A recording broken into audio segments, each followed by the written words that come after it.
Rođen sam u Roševcu, 77. godište sam. Došao sam ovdje u Subotici 98. godine pre rata i sad smo u Subotici. Ovdje živimo od 98. znači tu smo već 20 godina.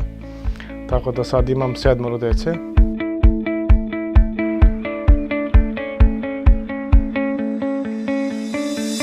Ovdje je bilo teško u Subotici. Nismo imali odmah da radimo, nismo imali posao. Teško je bilo normalno za familiju jer nismo imali dovoljno da se hranimo normalno što treba za kuću. Ali međutim mi smo se našli malo, bilo je ovdje buvljat pijes pa smo radili malo tamo, pa smo zaradili tako za kuću, za hranu, to bilo nam je, eto. I onda među vremenu je postalo malo krizu ovdje normalno u Srbiji, u Subotici, to sve jedno. Posao po cijeloj to Srbiji je bilo loše, nije bilo posla. Nismo imali gdje da stanemo, ja sam imao 7 dece. Nismo imali toliko prostora u kući da živimo svi zajedno. I onda smo se odlučili malo da idemo u Njemačku, pošto u Njemačku malo, bila mi je tamo i familija, a i sam sam bio tu posle. Nego sam morao tamo da idem malo to, da može moja djeca malo bolje, više lepo da žive, da kažem. I da se malo bolje školuju i da imaju garderobu dobru i kao i ostalo djeca normalno. Bilo nam je u Njemačkoj dobro.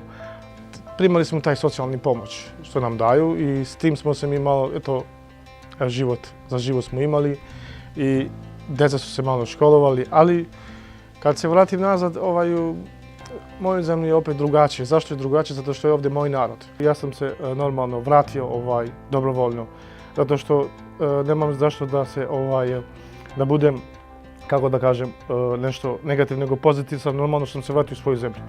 Tako da mi je bilo drago. Nadao sam se ovdje da ću moći da radim, da ću moći da zaradim. Samo sam imao jednu nadu, koja nada ne može nikada se izgubi i to mi je bilo najbitnije, jer ako nemam nadu, nemam ništa. I ja sam se potrudio da taj posao radim i onda sam znao da šijem. Prehodnje vremena sam šio posteljinu pa sam prodao. Znači znam da šijem, hvala Bogu, to što se tiče šivenja i da radim, taj posao znam.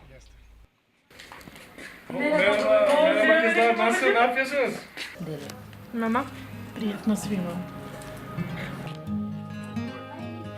Čuo sam da postoji neka pomoć, njemačka organizacija da ima neki biznis plana da se može nešto pomognu romsku organizaciju, da može da dobijemo neki pomoć od njih, da možemo da stvaramo neki biznis plan, da možemo da radimo. Časove smo imali više puta, tako da smo tamo napravili biznis plana, koliko možemo, kako možemo da dođemo do nekih, da radimo, da zaradimo nešto, imamo.